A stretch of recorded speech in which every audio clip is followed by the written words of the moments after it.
Students, welcome back to our channel Pi Study Circle. इस channel पर आपका बहुत बहुत स्वागत है। प्यारे विद्यार्थियों, जैसा कि आप सब जानते हैं कि जो हमारा सीरीज चल रहा है वो इम्पोर्टेंट क्वेश्चन और उनके आंसर का जो सीरीज है उसको हम आपके लिए लेकर आए हैं। तो इसी क्रम में आज के इस लेक्चर के अंदर, आज के इस वीडियो के अंदर हम चर्चा कर रहे हैं अपने इम्पोर्टेंट क्वेश्चन और आंसर की। और हमारा जो पार्ट 2 है इसके अंदर हम क्वेश्चन नंबर 9 से डिस्कस करेंगे।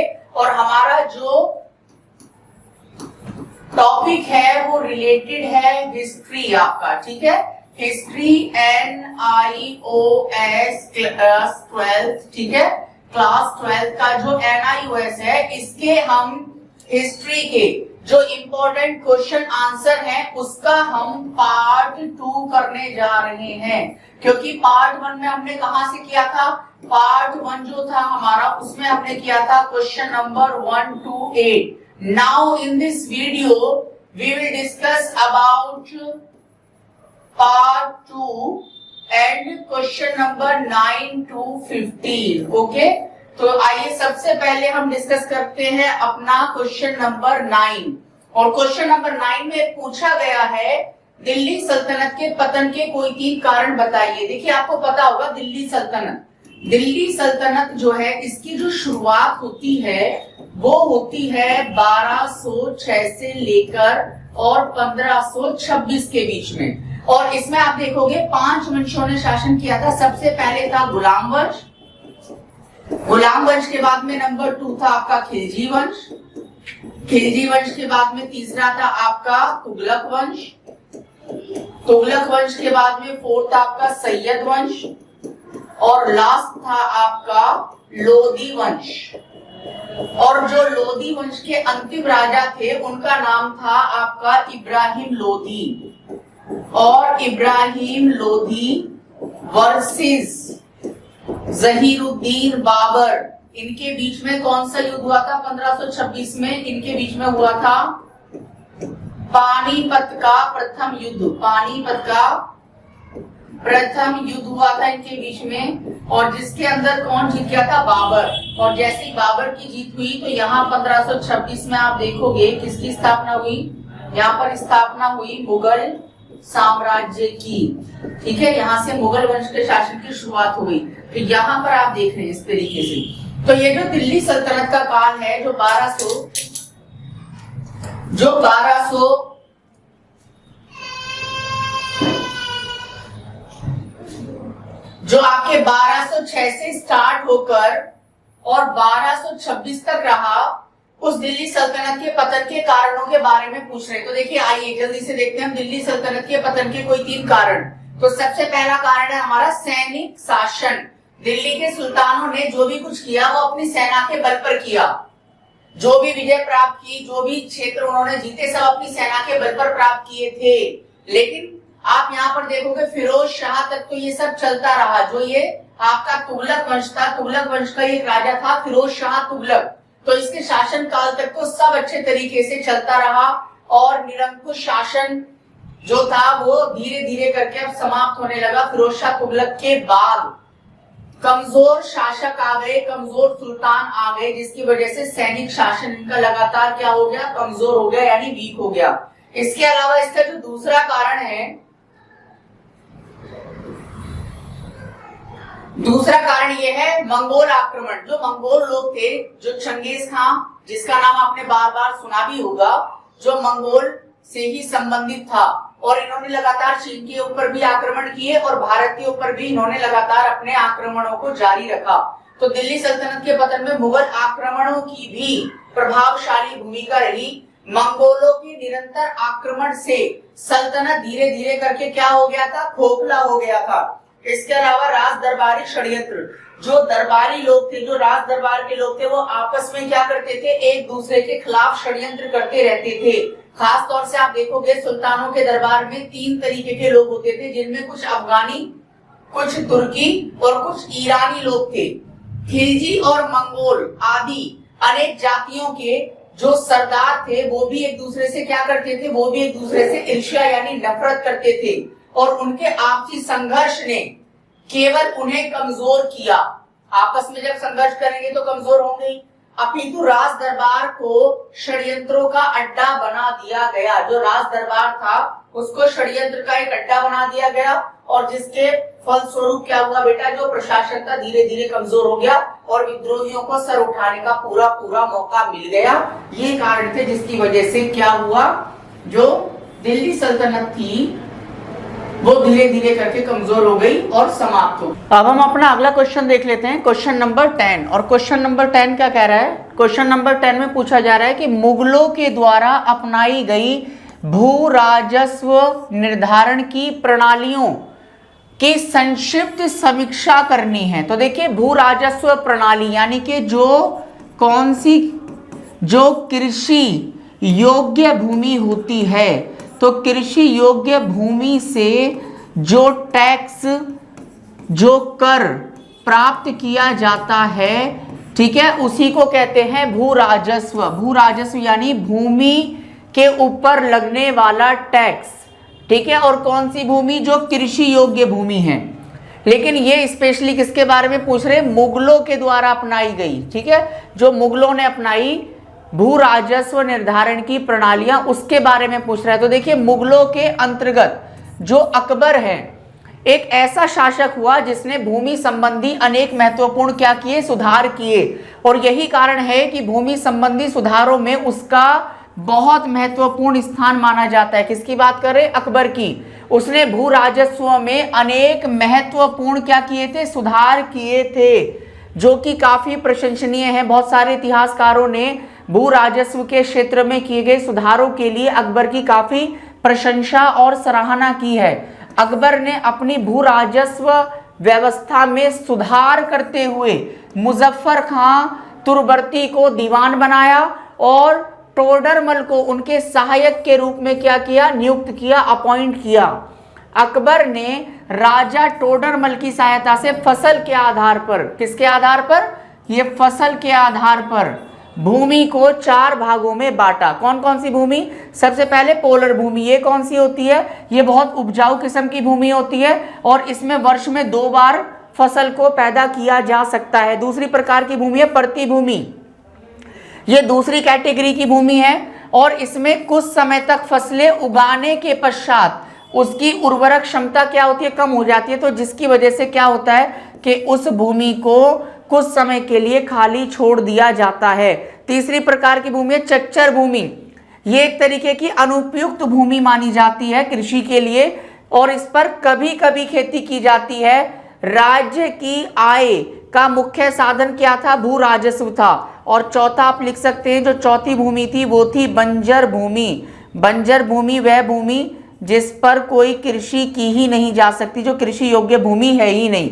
तो इस तरीके से 4 प्रकार की भूमि पड़ी, पोलर भूमि, पर्ती भूमि, चच्चर भूमि, बंजर भूमि। अब हम चौथा अपना देख ले, अगला क्वेश्चन पर हम आगे बढ़ रहे हैं। ये हमने अपना क्वेश्चन कंप्लीट कर लिया। अपना क्वेश्चन अगला है हमारा, भारत छोड़ो आंदोलन की भूमिका का वर्णन कीजिए और उसके महत्व का परीक्षण कीजिए। देखिए भारत के अंदर 1942 के अंदर एक कमीशन आया था और उस कमीशन का नाम था क्रिप्स मिशन, ठीक है। एक क्रिप्स मिशन भारत आया, लेकिन ये आया कहां से था, ये आया था इंग्लैंड से भारत के अंदर और इसने एक प्रस्ताव को पास किया। इसी प्रस्ताव को क्रिप्स प्रस्ताव कहा जाता है। लेकिन इस प्रस्ताव में बहुत सारे दोष थे, त्रुटियां थी, खामियां थी, जिसकी वजह से इस प्रस्ताव को कांग्रेस ने क्या कर दिया था, अस्वीकार कर दिया था। और अगस्त 1942 की बात है जब मुंबई में कांग्रेस का अधिवेशन हुआ और कांग्रेस कमेटी ने एक प्रस्ताव पास किया। बहुत इंपॉर्टेंट ये इसमें लाइन है और उस प्रस्ताव का नाम था भारत छोड़ो आंदोलन का प्रस्ताव, ठीक है। इसको भारत छोड़ो प्रस्ताव भी कहा जाता है, जिसमें गांधी जी ने एक नारा दिया था, करो या मरो। करो या मरो का मार्ग इसमें अपनाया गया। 9 अगस्त को प्रातः सुबह मुंबई में महात्मा गांधी और कांग्रेस समिति के सभी सदस्य जो गांधी जी के साथ थे, उन सबको अज्ञात स्थान पर, मतलब एक तरीके से अरेस्ट कर दिया, उनको गिरफ्तार कर लिया और उनको नजरबंद कर दिया, जनता से उनको दूर कर दिया।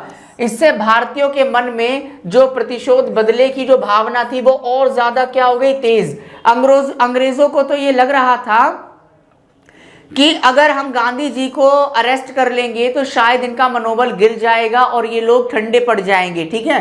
लेकिन गांधी जी और कांग्रेस समिति के अन्य सदस्यों को जब गिरफ्तार किया गया तो इससे प्रतिशोध की भावना जनता के मन में और ज्यादा तेज हो गई और अंत में क्या हुआ, बड़े स्तर पर हत्याएं हुई। ब्रिटिश सरकार ने अपनी शक्ति पूरी लगा दी इस आंदोलन को कुचलने के लिए, लोगों की गिरफ्तारियां हुई, नेताओं की गिरफ्तारियां हुई। लेकिन आखिरकार इस ब्रिटिश सरकार को अंग्रेजों के सामने अपने घुटने टेकने पड़े।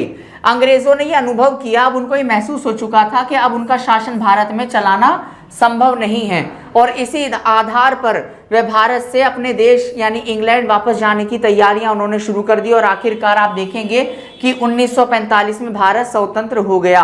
अगला क्वेश्चन देखते हैं हम, क्वेश्चन नंबर है हमारा 12। क्वेश्चन नंबर 12 में हमसे पूछा जा रहा है नवपाषाण काल के बारे में। देखिए जो हमारा पाषाण काल है उसको 3 भागों में बांटा गया है। एक तो है हमारा पूर्व पाषाण काल, इसके अलावा जो हमारा है वो है मध्य पाषाण काल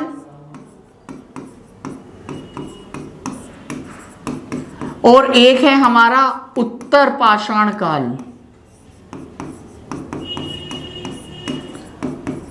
ठीक है, इसके अलावा ये जो उत्तर पाषाण काल है इसी को नवपाषाण काल भी कहा जाता है, इसी उत्तर पाषाण काल को। ठीक है, तो नवपाषाण काल की 4 विशेषताएं इसमें पूछी जा रही हैं। भारतीय उपमहाद्वीप में कृषिकरण यानी कृषि को सबसे पहले जब मनुष्य ने करना सीखा और पशुपालन करना सीखा, पशुओं को पालना सीखा, तो इसे नवपाषाण संस्कृतियों के उदय से जोड़कर देखा गया। कहा गया कि यहां से नवपाषाण काल की संस्कृति की शुरुआत होती है। 2 चीजें, एक कृषि एक पशुपालन, क्योंकि पहले का जो मानव था ना वो कृषि करना जानता था ना वो पशुओं को पालना जानता था। वो एक ऐसा जीवन जीता था जिसमें वो खाना बदोश की तरह इधर उधर भटकता रहता था। लेकिन अब मानव ने नवपाषाण काल के अंदर कृषिकरण करना और पशुपालन करना सीख लिया था। इस युग की 4 विशेषताएं निम्नलिखित हैं जो मैं आपको बता रहा हूं। नवपाषाण युग में मनुष्य ने सबसे पहले तो कृषि कार्य करना सीख लिया, उसको कृषि का ज्ञान प्राप्त हो गया। दूसरा, पशुपालन कला का भी विकास हुआ और नवपाषाण युग की ये भी एक बहुत महत्वपूर्ण उपलब्धि और विशेषता रही। नवपाषाण युग में ही मनुष्य ने वस्त्र बनाने यानी कपड़ा बनाने की कला को भी विकसित किया और नवपाषाण युग में ही मनुष्य ने बर्तन बनाने की कला को भी विकसित किया। उसने पौधों के रेशे और पशुओं के बालों को वस्त्र के रूप में बुनना सीख लिया था और इनसे उसने कपड़ों को भी बना लिया था। तो ये नवपाषाण युग की 4 प्रमुख विशेषताएं जिनका उल्लेख अभी आपके समक्ष मैंने किया है। अब हम अपने अगले क्वेश्चन की तरफ आगे बढ़ते हैं। क्वेश्चन नंबर 13 है हमारा। ये सभी क्वेश्चन बहुत महत्वपूर्ण है आपकी परीक्षा के लिए। यदि आप हमारे चैनल पर नए हैं तो प्लीज आप उसको सब्सक्राइब कर लीजिए ताकि जो इंपॉर्टेंट इंफॉर्मेशन है जो आपसे रिलेटेड हैं, जो आपके लिए काफ़ी यूज़फुल हैं, वो समय से आपको सबसे पहले मिल सकें। और इसके अलावा जो वीडियो है उसको अपने दोस्तों के साथ में भी शेयर कीजिए, वीडियो को लाइक कीजिए और जो भी आपको लगता है, जो भी आपके विचार हैं वो आप हमें कमेंट बॉक्स में ज़रूर लिखें। अगला क्वेश्चन है हमारा क्वेश्चन नंबर 13। शेर शाह सूरी जिसने भारत का सबसे बड़ा रोड यानी GT road, grand trunk road बनाया था, ये वही शेर शाह है। उसकी कोई 4 सफलताओं के बारे में पूछा गया है। तो देखिए इसमें पहला पॉइंट है मुख्य मार्गों पर यात्रियों और व्यापारियों के लिए सड़कों और सरायों का निर्माण कराया था शेर शाह सूरी ने, क्योंकि व्यापारी लोग जो थे अगर वो आ गए तो फिर अगर मान लो रात में वो कहाँ ठहरेंगे, तो उसने क्या किया, काफी अच्छी तो सड़कें बनवाई ताकि व्यापारियों को आने जाने में कोई प्रॉब्लम ना हो, और दूसरा सरायों का निर्माण कराया ताकि व्यापारी रात को वहां पर ठहर सकें। इसके अलावा न्यायिक प्रणाली को भी उसने व्यवस्थित किया था और सरकारों और परगना स्तर पर प्रशासन को भी व्यवस्थित किया था उसने, और भूमि के मापन और लगान के आकलन के उपायों का भी मानवीकरण किया गया था। तो ये उसकी मुख्य क्या थी, ये सब उसकी मुख्य उपलब्धियां थी, ये सब उसकी मुख्य उपलब्धियां थी। किसके बारे में हम चर्चा कर रहे हैं, हम शेरशाह सूरी के बारे में चर्चा कर रहे हैं। अब हम अपना क्वेश्चन नंबर 14 देख रहे हैं। क्वेश्चन नंबर 14 में लिखा है 19वीं शताब्दी में भारतीयों द्वारा समाचार पत्रों के प्रकाशन के विकास की चर्चा कीजिए। देखिए 19वीं शताब्दी में भारतीयों द्वारा समाचार पत्रों के प्रकाशन के विकास की चर्चा कीजिए।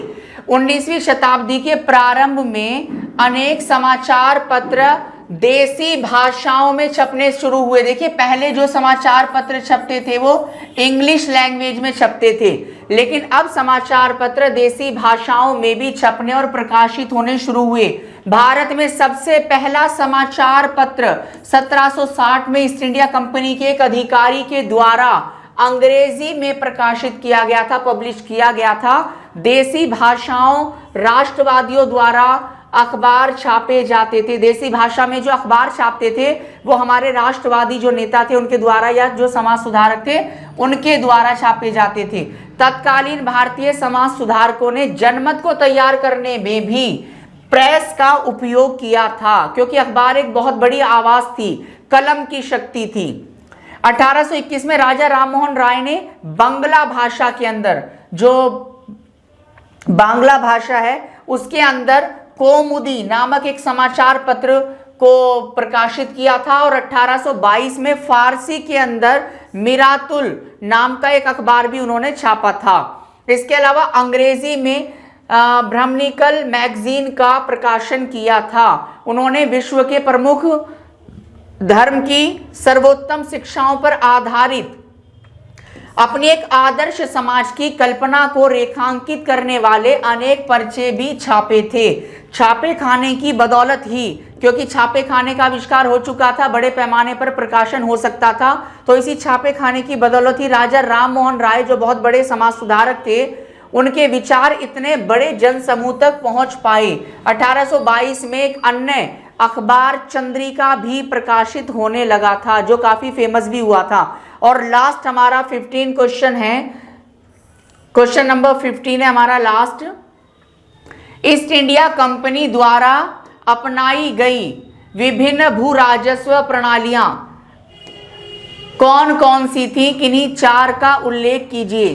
तो देखिए अंग्रेजों के द्वारा, पहले अभी हमने क्वेश्चन किया था मुगलों के बारे में, जिसमें बात हुई थी मुगलों की, और अब हम किसकी बात कर रहे हैं, अब हम बात कर रहे हैं ईस्ट इंडिया कंपनी की। तो ईस्ट इंडिया कंपनी ने भू राजस्व की कौन कौन सी प्रणालियों को अपनाया था, और कह रहे हैं कि कोई चार बताइए। उनके द्वारा विभिन्न प्रकार की जो भू राजस्व प्रणालियां हैं उनमें से कोई चार पूछ रहा है। तो देखिए बंगाल का सूबा सबसे पहले स्वतंत्र हुआ, और सबसे पहले ब्रिटिश शासन के भी अधीन हुआ। ये वाला जो एरिया था, कौन सा, बंगाल वाला, बहुत इंपॉर्टेंट था ये, क्योंकि 1757 में प्लासी के युद्ध के बाद, बैटल ऑफ प्लासी के बाद, प्लासी की लड़ाई, नवाब सिराजुद्दौला की हार के साथ ही अंग्रेज यहीं से सबसे पहले, वो उनकी पहली सफलता थी प्लासी की लड़ाई में जीतना। कुली मुर्शीद खां को स्वतंत्र सूबे का संस्थापक माना जाता है। देखिए ये सबसे पहले, स्वतंत्र का मतलब क्या है, स्वतंत्र का मतलब है कि जो मुगलों के अधीन था ना पहले बंगाल, तो मुगलों से सबसे पहले इसने अपने आप को क्या किया, स्वतंत्र किया था। इसने कहा कि अब हम किसी मुगल शासन का आदेश नहीं मानेंगे, और इसमें सबसे बड़ा रोल किसका था, मुर्शीद कुली खां। इन्हीं के नाम पर मुर्शिदाबाद भी है एक बंगाल के अंदर। मुर्शीद कुली खां ने मुगलों से बंगाल को एक स्वतंत्र, एक राज्य या रजवाड़ा घोषित किया, लेकिन सबसे पहले ये अंग्रेजों के अधीन भी आया। कब आया, 1757 की प्लासी की लड़ाई के बाद, ठीक है, उनकी मृत्यु के बाद। किनकी, नवाब मुर्शीद कुली खां की मृत्यु के बाद में सिराजुद्दौला जैसे लोग थे जो बाद में नवाब बने थे, और उनके बाद में क्या हुआ, उनके बाद में फिर अंग्रेज धीरे धीरे हावी होते चले गए, और उन्होंने बहुत सारी ऐसी पॉलिसीज अपनाई थी जिससे बहुत ज्यादा वो राजस्व प्राप्त कर सकते थे। तो एक तो देखिए अंग्रेजों के साथ में जो संघर्ष के मुख्य कारण थे वो यही थे कि अंग्रेजों द्वारा उत्तराधिकारी में हस्तक्षेप करना, कौन अगला नवाब होगा कौन नहीं होगा, इसमें अंग्रेज ज्यादा दखल देने लगे। अंग्रेजों ने किलेबंदी करनी शुरू कर दी, अपनी जो फैक्ट्री वगैरह बनाते थे, और जो उनको जो रियायत दी जाती थी, जो कंसेशन दिया जा रहा था नवाबों के द्वारा, उसका मिसयूज करने लगे। और ब्लैक हॉल की जो घटना हुई थी जिसमें कुछ लोग मारे भी गए थे, तो ये सारी घटनाएं थी। और भू राजस्व प्रणालियां तो थी जिसमें प्रमुख रूप से आप देखोगे कि एक तो थी आपकी रेयतवाड़ी प्रणाली, रेयतवाड़ी, एक थी महलवाड़ी, और एक था आपका स्थायी बंदोबस्त। तो जो स्थायी बंदोबस्त था हमारा, और इसके अलावा महलवाड़ी और रेतवाड़ी, ये जो प्रमुख थी, ये तीन क्या थी, ये हमारे अंग्रेजों के द्वारा भारत में लागू की गई भू राजस्व जो प्रणालियां थी, ये प्रमुख थी। ठीक है, इसी के द्वारा अंग्रेजों ने अपने भू राजस्व को बड़े पैमाने पर भारतीयों से प्राप्त किया था। तो इसी के साथ में हमारा ये लेक्चर कंप्लीट हो रहा है। ये आपके पेपर के लिए बहुत इंपॉर्टेंट इंफॉर्मेशन है जो आप तक पहुंचाई गई हैं। ठीक है, तो आप हमारे चैनल को इसी तरीके से अपना प्यार देते रहिए। वीडियो को लाइक कीजिए, शेयर कीजिए और कमेंट भी कीजिए। और अगर चैनल को सब्सक्राइब नहीं किया है तो बहुत जल्दी से चैनल को भी आप सब्सक्राइब कर लें। मिलते हैं आपको इसी चैनल पर नई नॉलेज के साथ में, तब तक ऐसे ही जुड़े रहें। Keep study in pi study. Thank you.